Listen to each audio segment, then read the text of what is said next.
Now let us examine three important, nay, magical words in the Celtic language.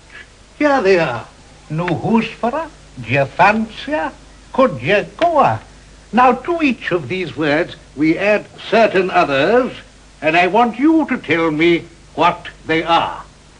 Morag? No who's for a plate full of bird's eye crinkly cut chips. Very good. Hamish?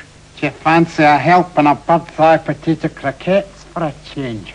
Excellent. Donald? Could you go a bird's eye potato fritter? Splendid, my boy. Bird's eye, you canna whack them. You canna whack them. You canna... Why, he cares, was you canna...